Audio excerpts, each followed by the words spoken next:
벌써 7시가 되었습니다.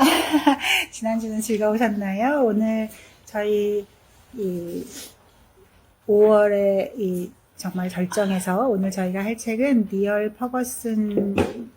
님이 쓰신 시빌라이제이션이라는 책입니다. 시빌라이제이션 책이 놀라운 약간 통찰과 이야기를 쏟아내고 계십니다.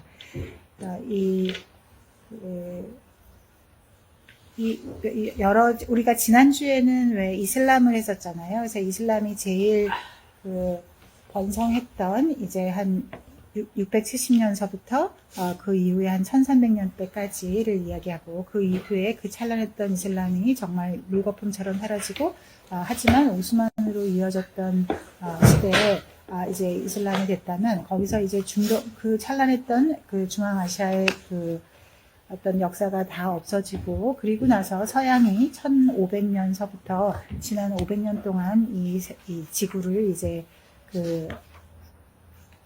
지배하게 됩니다. 그래서 지배라기보다는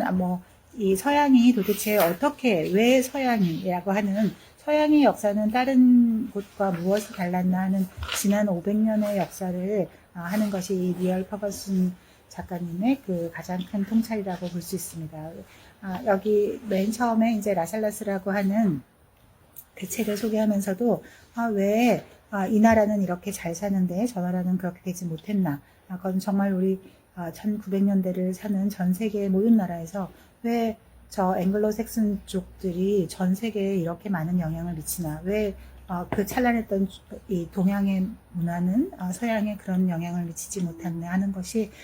많은 사람들의 실질적인 의문이었었고, 거기에 대해서 많은 연구를 하였는데, 거기에서 아주 가장 빛나는 어떤 스터디를 해주신 분이 이 저자라고 생각하시면 좋겠습니다. 그래서 이 분을 지난 500년을 이해하는데 매우 잘 정리가 됩니다. 그래서 그 전에 지난주에 이슬람을 하고 이번 주에 이거를 하면 굉장히 잘 이해가 되겠다. 그래서 큰 문명으로 봤을 때 우리 인류가 수많은 문명이 있지만 그 중에서도 5대 문명, 6대 문명 할 때 가장 중요한 이 이슬람 문명, 그리고 이 서구 유럽의 문명이라고 하는 거에서 오늘 그거를 알아보면 좋겠다고 생각했습니다. 그래서 지난주, 이번주 책이 너무 빡세다고 생각하실 수 있겠으나 본래 다음 주 1호부터 두 달 동안은 매우 말랑말랑한 책만 할 거기 때문에 놀라지 마시고, 본래 이 책은 한 다음 달이나 그 다음 달에 하려고 했었는데 이슬람이랑 이렇게 겹쳐서 하면 더 재밌겠다고 생각해서 순서를 좀 바꿨습니다. 그래서 여러 가지가 있겠으나 그냥 중언부언하면 너무 한이 없는 역사를 이제 하게 되니까 이 저자는 그거를 6가지로 나누셨어요. 그래서 그냥 우리가 어떤 것이 위대해지려면 그냥 되는 건 없죠. 그래서 이 저자는 6가지로 나눠서 그거를 하나를 경쟁 구도, 이제 경쟁이 있는 사회와 경쟁이 없는 사회, 그리고 둘째는 과학의 발전을 누가 선도했는가 하는 거고, 지난번에 우리 이슬람 문명이 1000년을 주변으로 주변 500년 동안 정말 이슬람의 과학과 문명과 예술이 정말 전 세계에 아주 빛나는 유산을 남겼다는 걸 했었죠. 반면에 지난 500년 동안은 서구 유럽이 과학이 발전하고 이슬람 쪽은 완전히 이제 과학이 저무는 그런 모습을 보여줍니다. 그리고 3장에서는 재산권에 대해서 얘기해주고 있고요. 어쩌면 이 전체에서 가장 중요한 건지도 모릅니다. 사람은 사실 돈이 뭐가 중요한데 돈이 다가 아니야. 중요한 것은 돈으로 살 수 없어. 여러 가지를 하지만 사실 돈이라고 하는 거는 어떤 생명 그 자체일 수도 있는 거라서, 우리가 생존을 유지할 수 없다면 이 모든 이야기가 다 아무 의미가 없는 거라서, 내가 노력해서 이제 획득한 이 재산이 내가 계속 유지할 수가 있는가, 내가 이 재산을 언제 누구한테 그냥 뺏기는 게 아니라 내가 유지할 수 있는가, 그리고 이거를 내 유전자를 가지고 있는 내 후손에게 마치 이 재산이라고 하는 게 유전자하고 똑같다는 그런 그 책을 보면서 굉장히 인상적이었었는데, 우리가 도대체 돈에 왜 그렇게 집착을 하나라고 하는 거에서 그걸 이렇게 나쁘게 볼 것이 아니라 내가 내 유전자를 남기기 위해서 정말 생명의 본능으로 하듯이 그만큼 재산이라고 하는 거는 굉장히 중요해서 내 재산권이 보장된다고 하는 것은 정말 그 어떤 문명의 역사에서도 중요하다. 라고 하는 게 3장에 있고요. 그리고 4장에서 의학의 발전. 우리가 의학이라고 하는 게 지난 수천 년 동안 거의 고만고만했는데 최근에 굉장히 최근 한 200년 동안 놀라운 발전을 했고, 또 이슬람의 그 찬란한 문명을 얘기할 때도 역시 그 당시 의학이 얼마나 잘 발달됐는가를 볼 수 있었습니다. 그리고 5장에서는 소비라고 하는 것이 어떻게 되나, 옛날에는 정말 그 어떤 생존을 위한 소비를 하다가 정말 이게 어느 이상의 어떤 번영과 부가 있어야 그때서부터 정말 소비라는 것이 일어나고 예술이 되고 하는 거기 때문에 항상 예술은 그 부와 함께 움직이는 것이라서 그런 소비가 어떤 영향을 미쳤는지, 그리고 6장의 직업에서는 이제 어떤 직업 윤리에 대한 겁니다. 우리가 어떤 노예적인 어떤 노동을 벗어나서 내가 정말 내가 일을 하는 의미, 나는 왜 일을 하는가, 나는 오늘 일어나서 무엇을 할 건가 라고 하는 거에서 직업에서 어떤 의미가 있어서 지난 500년 동안 서구의 유럽이 이렇게 발달했는가 하는 겁니다. 그래서 서구 유럽은 지도상으로 봐도 전체 지도에서 너무너무 작은 영역이고 인구로 봐도 너무너무 적었는데 실제로는 이제 1900년대에 오게 되면 정말 전 세계의 50% 이상, 그리고 어떤 부에 있어서는 거의 4분의 3에 가까운 정도의 그런 부를 어떻게 이 작은 인구의 작은 나라에서 비롯된 사람들이 모든 것을 할 수 있었나. 그리고 이제 500년이 지나서 지금 서구가 어떻게 변화하고 있는가, 그리고 서구는 정말 몰락할 것인가 라고 하는 음모론과 여러 가지에 대해서 하고 있으세요. 그리고 맨 마지막에는 이제 중국의 어떤 부상이 어떤 의미가 있는 것인가, 그리고 과연 중국은 세계를 다시 이제 갈 것인가, 그리고 서양화가 지난 500년 동안 전 지구를 휩쓸었다면 이제 정말 동양화로 넘어갈 것인가에 대해서 이제 그냥 막연히 음모론이나 그냥 느낌만이 아니라 이제 그 예시를 들어서도 하고 있습니다. 하지만 이 분이 이렇게 방대한 그 저작을 이렇게 재미있게 다 써주시고도 맨 마지막에 이분이 써준 말이 저는 굉장히 인상적이었어요. 그 마지막 맺는 말에 그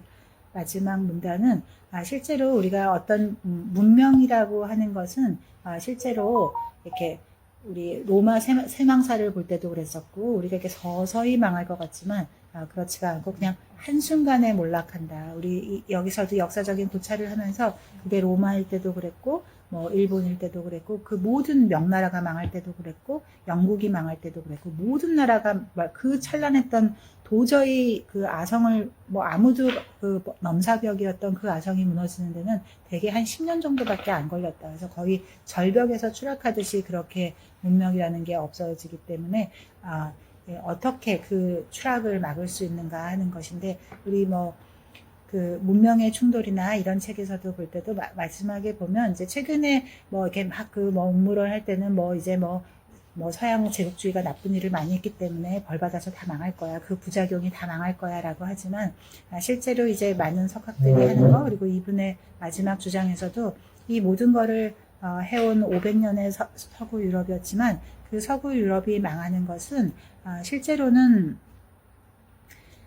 어떤 믿음의 문제가 훨씬 더 크다라고 하는 겁니다. 그래서 이 문명의 붕괴가 보통 대부분 어떤 전쟁에 의해서 다 파괴됐다고 생각하지만, 문명의 붕괴는 대개 재정 위기하고 가장 어떤 돈의 흐름과 가장 많이 문제가 있게 되고, 그래서 각 문명들 아까 아랍이나 여러 이 나라들이 망할 때를 보면 또 영국 제국이 어떻게 해체됐는가, 일본이 어떻게 해체됐는가를 이렇게 볼 때 전부 다 그때의 재정 위기가 이미 그 몰락을 말하고 있었다. 나폴레옹이 어떻게 영국에게 졌는가 하는 것도 다 마찬가지다. 프랑스 혁명은 왜 일어났는가, 이런 것도 결국은 다 재정 위기와 관련된 것이다 라고 하는 것이고, 그럴 때 실제로 우리가 정말 어떤 문명이 어떤 문명보다 더 우수한가, 그리고 이제 저 문명은 이제 좋은 점은 다 없어지고 단점만 부각돼서 이제 저 문명은 없어질 것인가 라고 할 때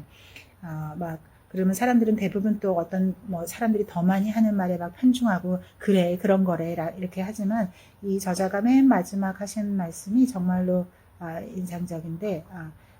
오늘날 서양 문명을 향해 다가오는 가장 큰 위협은 다른 문명이 아니다. 그것은 바로 우리 자신의 무기력함, 그리고 그것을 더욱 부추기는 역사적 무지다.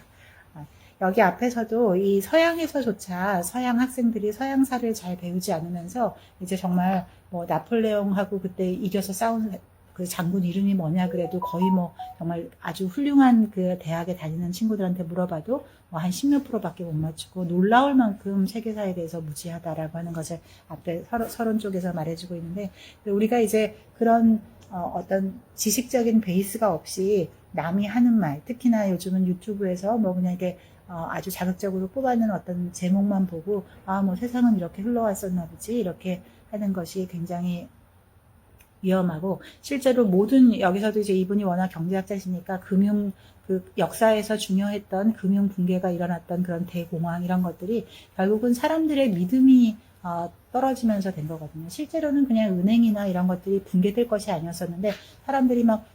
뭐 소문이 한번 돌면서 뭐 은행이 망할 거래 뭐 이렇게 하면서 사람들이 급격하게 모든 사람들이 동시에 다 은행으로 달려가면서 예금 인출을 하고 그러면서 대공황이 되고, 그때 만약 사람들이 좀 더 합리적으로 이거는 망해봐야 요만큼 망할 거고 지금 우리 상태는 이런 거야 라고 했으면 아무리 그 전에 문제가 없었던 건 아니지만 절대로 대공황 같은 것은 벌어지지 않고 금융위기 같은 것도 벌어지지 않는다. 결국 우리 인류가 쌓아온 것이 어떤 믿음, 금융이라고 하는 것은 처음부터 끝까지 믿음이기 때문에 그런 이게 이렇게 기반이 무너지지 않을 거다라고 하는 어떤 신뢰, 내가 속한 사회에 대한 신뢰, 내가 속한 문명에 대한 신뢰가 있다면 절대로 그 문명은 무너지지 않는데, 우리가 여기 그냥 망하나 봐 뭐 이렇게 하면서 사람들이 어떤 자기 자신에 대한 신뢰, 내 것, 우리가 가진 전통, 여기서는 이제 서양에 대한 거에, 서양 사람이니까 당연히 서양에 대해서 더 잘 알고 있지만, 우리가 어떤 동양적인 거를 생각할 때도 그렇고, 우리 이제까지의 조상들이, 다 잘못도 많이 했지만, 잘한 것도 많고, 이렇게 해서 우리가 지내온 이 전통이, 꼭 나쁜 것만은 아니야. 그래서 우리의 전통을, 그래도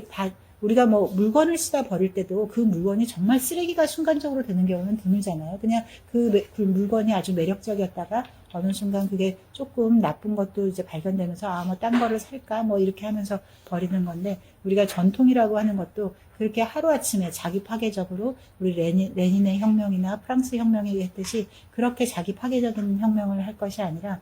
어떤 거에도 나쁜 것만 있는 게 아니고 좋은 게 있기 때문에 그런 전통에 대한 충분한 이해와 그 전통의 가치를 사랑하고 그 아끼는 그런 마음이 있다면 문명은 그렇게 함부로 부서지지 않는다라고 하는 거. 그리고 이거 말고 그 유명한 그 세뮤얼 헌팅턴 문명의 충돌, 거기서도 마지막에 보면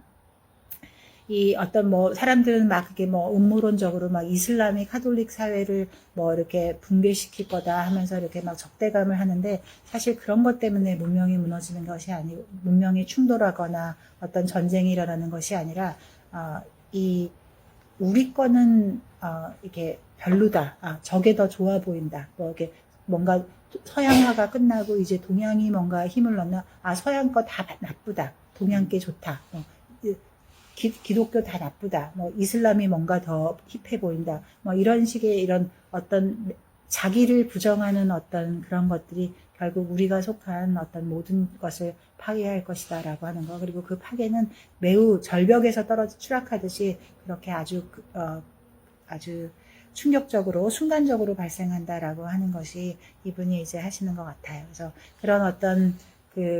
이 생각을 가지고 이 조목조목 하고 있는 거는 이제 역사에 대한 고찰이거든요. 이게 뭐 유발 하라리의 그 이야기 능력에 대해서 뭐 아무도 이 일을 달지 않지만 그거보다 어찌 보면 훨씬 더 재미있고 훨씬 더 광범위한 그런 이야기를 쏟아내고 있습니다. 그래서 맨 처음 이제 명나라 때 명나라가 어떻게 돌아갔었는지, 그리고 베이징이라고 하는 것이 얼마나 부유했었는지, 그리고 그 부유했던 이 명나라가 한창 될 때 이 영국이란 나라가 얼마나 별로 아주 작은 나라의 조그만 나라였었는지, 근데 그 엄청났던 중국이 어떻게 그렇게 맥없이 무너질 수 있었는지에 대해서 처음에 이제 시작을 하고 있거든요. 근데 큰 개념은 중국이라고 하는 나라는 처음에 그 진나라가 천하통일을 한 이래로 모든 중국의 통치자들은 내가 뭔가 정권을 잡겠다고 했을 때 천하통일이 일단 기본값이기 때문에 뭐든지 통일을 해야 되는 거예요. 그래서 다 통일을 하다 보니까 실제로는 경쟁을 용납하지 않고 그래서 모든 것이 그냥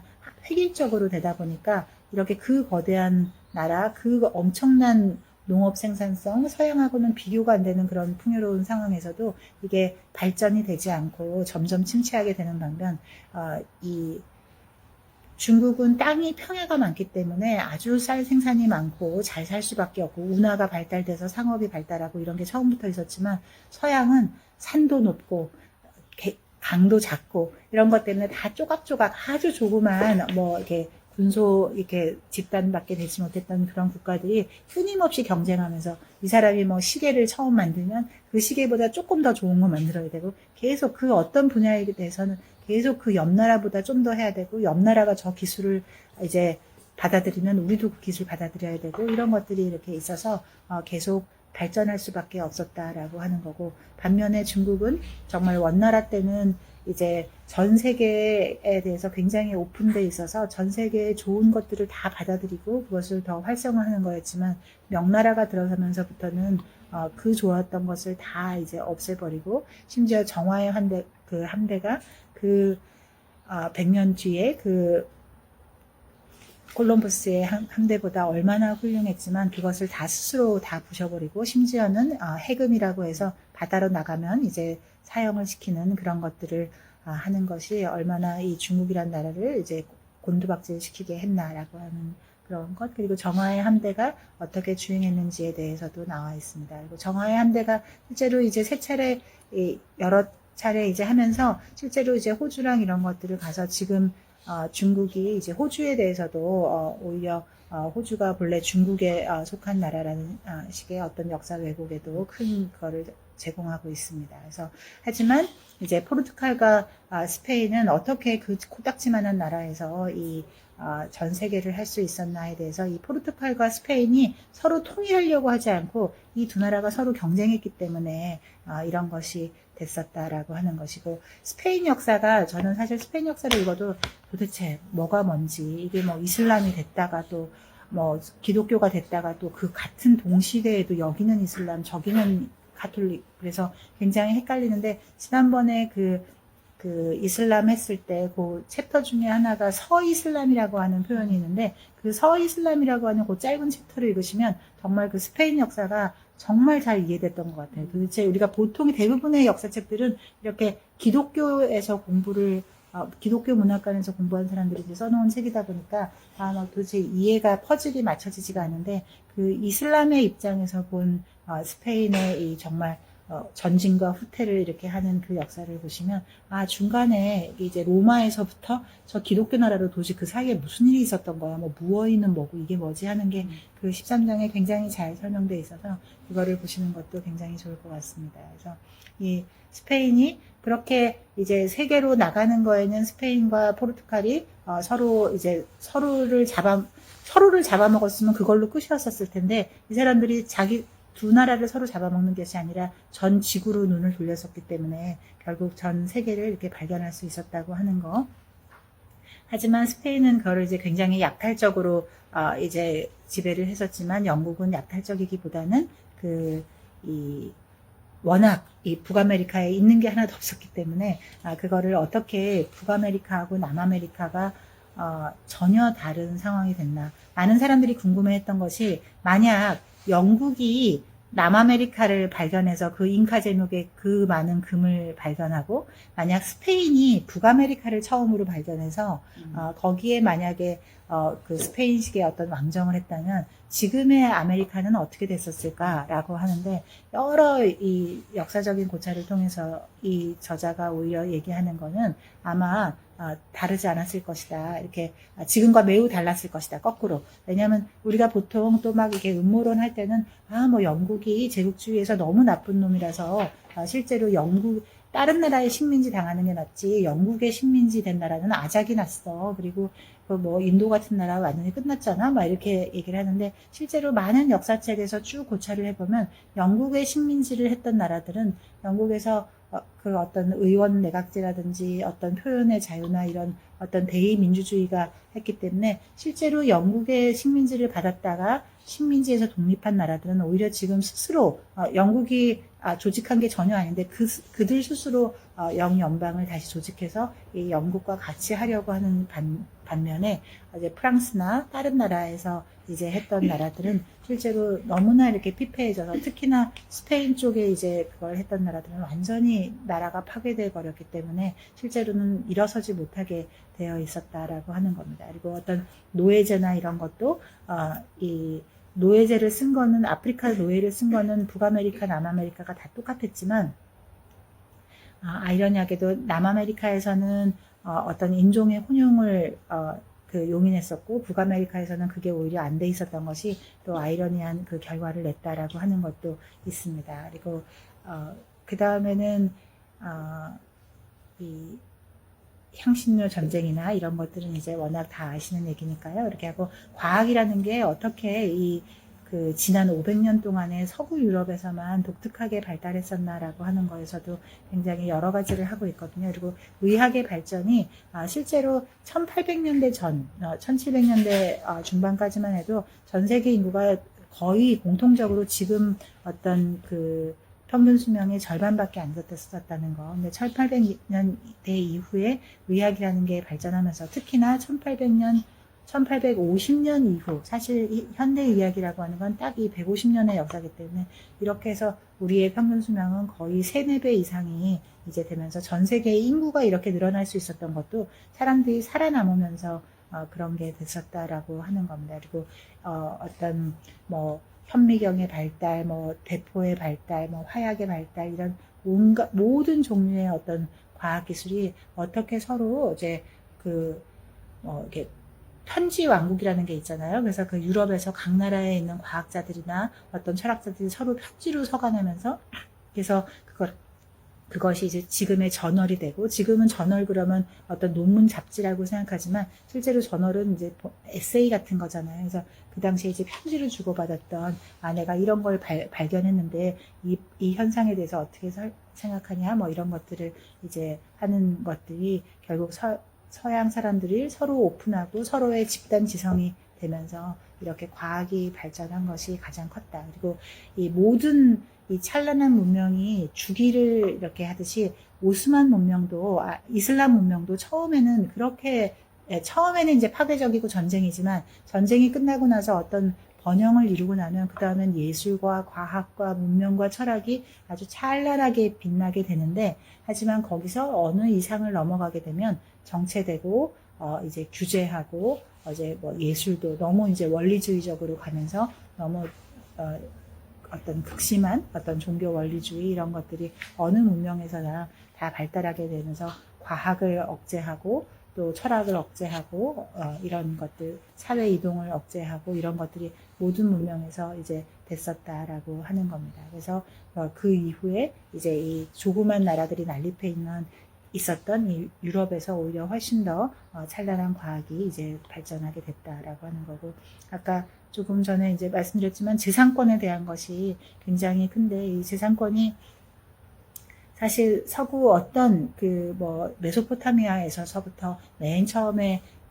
문자가 발견하게 된 것도 결국은 내가 꿔준 거, 받을 돈, 이걸 쓰는 것서부터 어떤 문자가 처음 발달했다고 하듯이 사람은 재산이라는 것이 정말 중요하죠. 그래서 그 마키아벨리의 군주론에서도 굉장히 기억에 남는 것이 사람은 자기 아버지를 죽인 사람은 잊어버려도 내 돈을 가져간 사람은 절대로 잊지 않는다는 그런 것에서 그래서 그전에는 그냥 돈에 대한 거라면 뭔가 돈에 대해서 좀 무관심하고 이런 것이 좀 더 고상한 것이고 돈에 대해서 이렇게 하는 거는 좀 좀 하급이 아닌가라고 생각했었는데 정말 이 어떤 재산에 대한 거를 할 때 이 재산이라는 것이 내 유전자와 똑같다라는 것을 들을 때 저는 정말 이해가 잘 됐어요. 그래서 내가 돈을 가지고 왜 이렇게 돈을 놓치지 않으려고 애쓰나 그리고 내가 왜 자식한테 돈을 이렇게 남겨주려고 할 때 우리가 리차드 도킨스의 이기적 유전자처럼 우리는 생명의 본질로 어떻게 해서든지 내 유전자를 이 지구에 남기려고 하기 때문에 그때 이 재산권이 굉장히 중요한데 아메리카에 오게 되면 어쨌든 내가 이 아메리카에 온 사람들은 처음에 그 배를 탈 돈도 없었기 때문에 배 타는 돈을 저 자본가가 대주는 거로 내가 한 5년에서 10년을 내가 정말 뼈 빠지게 그렇게 일을 하면 내가 5년 뒤에는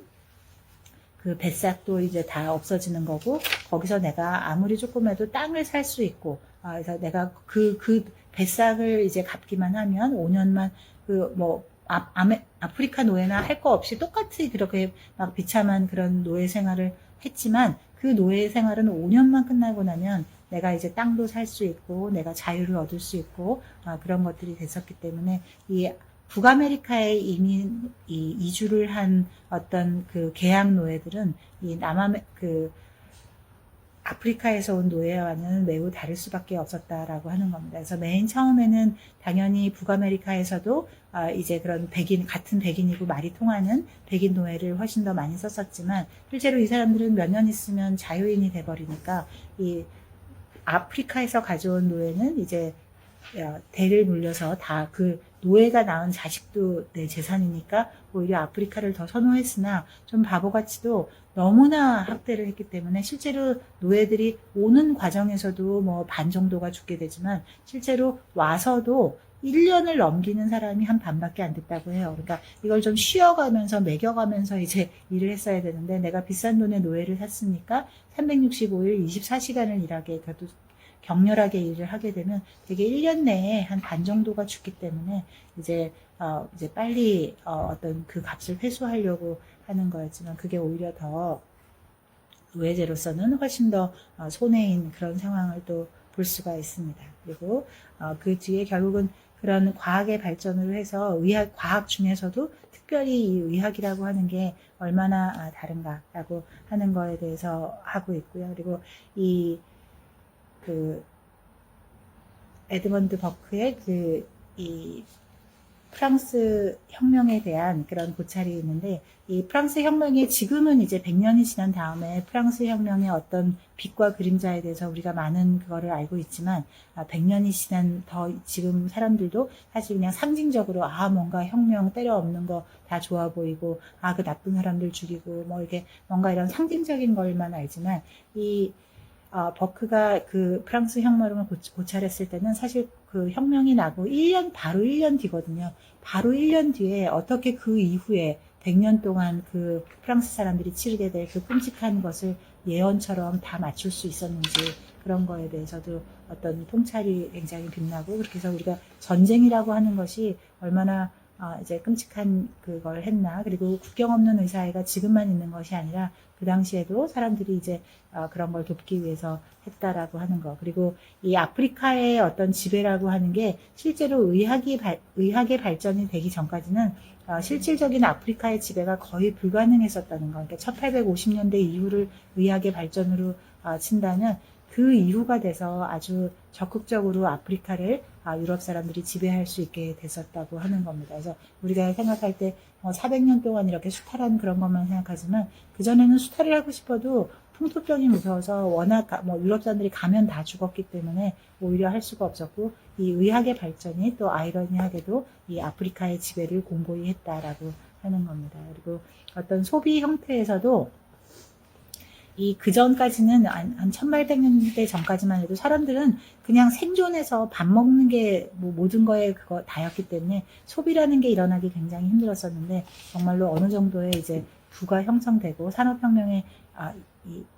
성공하면서부터 부라는 것이 가능해졌다라고 하는 거, 그리고 그 못 살던 나라들이 어떻게 잘 사는 나라가 되었는가, 그리고 그 과정에서는 어떤 과정을 거쳐야만 못 사는 나라가 잘 사는 나라가 되는가 하는 겁니다. 그리고 보통 이제 무조건 유토피아를 꿈꿀 때, 이 나라는 나쁘니까 우리가 뭐 이런 사회주의나 공산주의를 해서 이런 사회를 만들면 우리가 다 잘 사는 아주 유토피아가 될 거야 라고 생각하는데, 실제로 아이러니하게 이제 소련이 붕괴된 거에는 여러 가지 요소가 있지만, 거기에는 어떤 대중문화라고 하는 것이 굉장히 큰 위력을 발생했다. 그래서 그 어떤 정치적인 어떤 외교나 전쟁으로도 할 수 없었던 것을 이 청바지라고 하는 대중문화가 어떻게 결국 전 세계를, 그리고 파이널리는 그 소비에트라고 하는 그 거대한 냉전 시대의 그 거대한 축을 무력화시켰나 하는 것이 굉장히 아이러니입니다. 그래서 어찌 보면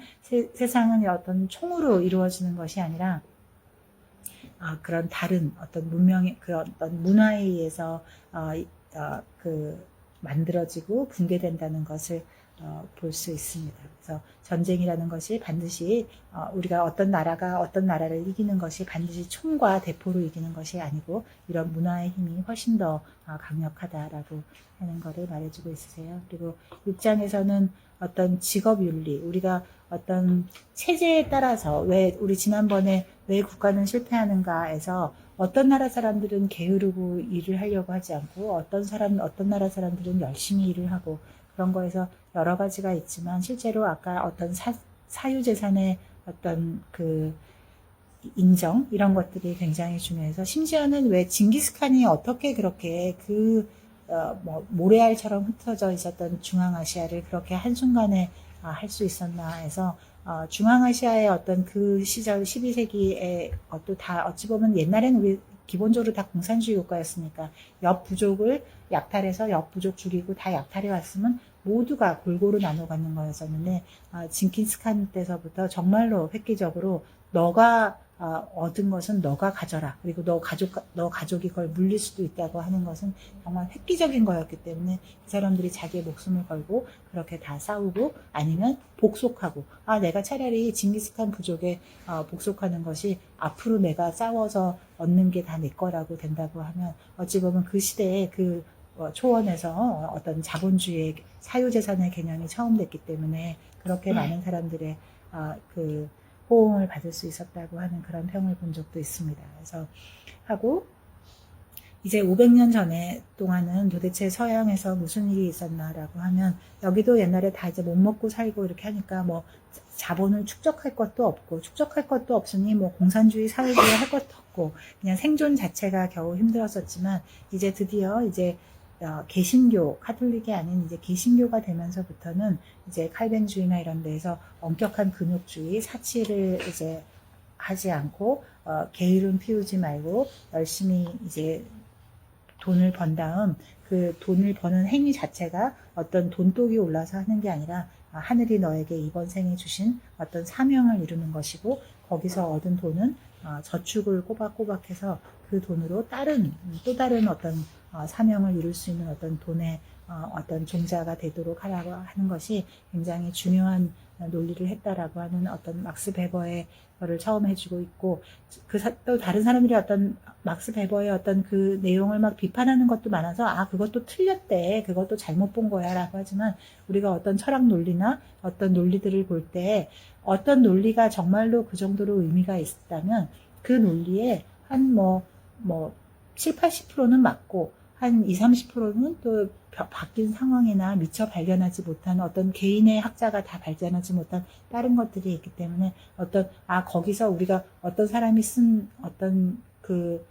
이론에서 거기서 한 몇 프로의 오류를 발견했다고 해서 그 이론 전체가 다 틀린 게 아니라 그 이론은 이론대로 맞고 거기서 미처 발견하지 못했던 다른 것들은 또 다른 걸로 보완하고 그런 식의 어떤 그 학문을 대하는 태도가 있으면 훨씬 더 좋겠다 하는 그런 것입니다. 그래서 우리가 보통은 이름은 들어봤어. 그러면 그런 이론이지? 라고 했다가 근데 내가 어디서 보니까 그거 틀렸대. 라고 하면서 그걸 무조건 폄하한다든지 하는 것도 굉장히 어떤 지식의 수준이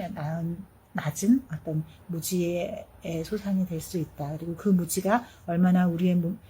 너무나 견고하고 너무나 장점이 많은 많은 사람을 행복하게 할 수 있는 어떤 하나의 문명이 어떤 그런 불신, 의심, 그리고 자기 스스로를 폄훼하는 그런 것 때문에 그런 찬란했던 문명이 한순간에 무너진다라고 하는 것을 보여주고 있습니다. 로마가 망할 때도 사실 어떤 게르만족의 도끼에 의해서 망한 것이 아니라 로마인들 스스로 우리는 잘못됐어 라고 하는 그런 자기 의심에 대해서 된 것이 훨씬 더 많다라고 하는 것을 보여주고 있으세요. 그래서 오히려 너무 방대해서 제가 이 좋은 말들을 다 말씀드릴 수는 없는데 어느 페이지를 펴도 정말로 재미있고 우리가 이런 에피소드가 역사 속에서 있었구나 하는 것들을 훨씬 더 볼 수가 있어서 그런 것들을 볼 수 있습니다. 또 하지만 이분이 책을 쓴 게 1910년도까지 이제 자료 수집을 하고 한 거라서 그 이후에 1910년 이후의 상황에는 지금 이렇게 안 맞는 것도 있으니까 그것도 새겨보시면 좋을 것 같고, 또 심지어는 여기 맨 처음에 종교에 대한 거를 얘기하면서 유럽에서의 종교는 이제 거의 종말을, 아무도 유럽 사람들은 이제 그 교회를 가지 않고 그러는데 어떻게 미국에서는 아직도 상당수의 사람들이 교회를 갈까? 거기서에서도 오히려 유럽의 그 기독교는 어떤 영국식 기독교, 뭐 프랑스식 기독교, 독일식 기독교에서 이렇게 그 나라의 어떤 획일화된 종교가 있기 때문에 그게 싫으면 그 나라 사람들은 이제 더 이상 종교를 안 가는 건데, 미국의 종교는 온갖 뭐 감리교, 친리교에서 많은 교파들이 자유롭게 이제 경쟁하면서, 심지어는 교파 간에 같은 교파 안에서도 저 교회와 내 교회가 우리가 더 사람들한테 빈민구제도 많이 하고 더 즐겁게 엔터테인도 하고 뭐 젊은이들의 어떤 그 중매도 하고 여러 가지가 실제로 실생활에서 더 잘 되게끔 하는 그런 어떤 좀 어찌 보면 상업적일 수도 있는 그런 경쟁적인 구도가 오히려 미국에서 좀 더 훨씬 더 많은 사람들이 교회에 아직도 나가게 하는 그런 소속감을 준다라고 하는 것을 보고 이 유럽의 종교가 얼마나 이제 거의 종말을 했나라고 하지만, 최근에 한 1, 2년 사이에 나오는 토픽에 보면 이제 유럽은 뭐 문화 다양성 이런 것 때문에 실제로 종교의 자유를 넘어 종교를 표현하는 것 자체가 오히려 법적 제재를 받게 되어 있거든요. 그래서 뭐 미션, 내가 카톨릭 학교라고 해도 뭐 그리스도교를 가르칠 수가 없고, 우리로 치면은 불교 학교인데 불교를 교양 과목으로 가르칠 수가 없는 거예요. 그게 법에 다 처벌을 받게 되어 있어서 굉장히 이제 문제가 심각해졌는데, 오히려 뭐든지 그 물국반처럼 너무 그렇게 탄압을 하니까 오히려 지금 20, 30대 젊은 유럽인들이 특히 영국 같은 곳에서 너무 그 문화 다양성 때문에 내가 기독교인이라는 거를 묵념만 해도 어떤 교회 앞에서 묵념만 해도 그게 종교적 표현이라고 해서 이제 형사처벌을 받는 이런 것들이 이제 가혹해지면서 오히려 젊은 사람들이 교회에 많이 스스로 부모들의 권유에 의해서가 아니라 스스로 가는 것들이 최근 1, 2년 사이에 굉장히 부음을 이루고 있다고 합니다. 그래서 어떤 문화라고 하는 거는 어떤 생명체처럼 이렇게 맨 처음에 충돌하고 탄생하고 성장하고 무르익다가 또 부패되다가 정체기를 넘어서 결국 추락해서 소멸하게 되는 그런 문명의 정체기가 된다라고 하는 것을 우리 지난주에 어떤 문명사의 가장 큰 획을 그렸던 그 월드런트 님의 책에 이어서 이번 주에 이 서양사 500년에 대해서 했습니다. 지난주에도 한번 했었는데 그 월드런트의 그 명언들이 뭐 수없이 많지만 제가 인상 깊었던 말은 그 문명이란 땅과 넋의 합작품이다라는 말이 있었거든요. 우리가 어떤 나라에서 어떤 문명, 기독교 문명, 이슬람 문명, 중국 문명, 일본 문명 이런 문명들이 되기 위해서는 그 나라에서 나는 모든 어떤 농산물, 식물, 그리고 가축, 그리고 거기에 사는 사람들, 그런 사람들의 어떤 생각과 어떤 그런 마음들이 다 모여서 그것이 일궈내는 어떤 합작품이다라고 하는 거, 그리고 그 문명은 계속 된다고 하는 거, 그리고 어떤 문명이 더 좋고 어떤 문명은 더 나쁘고 이런 것이 아니라 우리가 스스로 그 안에서 스스로 번영했던 그런 그 자기 문명에 대한, 내 것에 대한 의심을 품고 자기를 비하하기 시작하는 순간에 그것은 정말 추락하듯이 소멸된다라고 하는 것을 볼 수 있었어요. 그래서 약간 그 최근에 뭐 중국이 부상할 것이고 뭐 미국은 망할 것이다 뭐 이런 식으로 많이 하지만, 실제로 많은 책에서 요즘에 보면 미국 자체가 어떤 문제가 있어서 망하는 것이 아니라 그거를 자꾸 조장하는 태도, 미국은 나쁘고 뭐 중국이 뭔가 딴 게 좋아, 뭐 미국 나빠, 영국 나빠, 이렇게 이것을 이렇게 막 나쁜 거하고 거기에 대한 어떤 베이스적인 지식이 없이 그 말만 믿고 미국 나쁘대, 영국 나쁘대, 제국주의 나쁘대 라고 하는 그런 말만 믿고 하는 그 어떤 무지가 어떤 사회적으로 큰 어떤 자기 파괴를 일으킬 수 있다라고 하는 것은 굉장히 인상적이었어요. 그래서 하여간 이런 조그만 소소한 것들을 배워나가는 것이 우리의 삶과 심지어는 우리의 문명을 더 이렇게 탄탄하게 할 것이다 라고 하는 마음에서 왔습니다. 정말 20일 내레이션 너무너무 재밌으니까요. 꼭 읽어보시기를 바랍니다. 우리 다음 주부터는 말랑말랑한 책으로 2달 동안 하겠습니다. 감사합니다.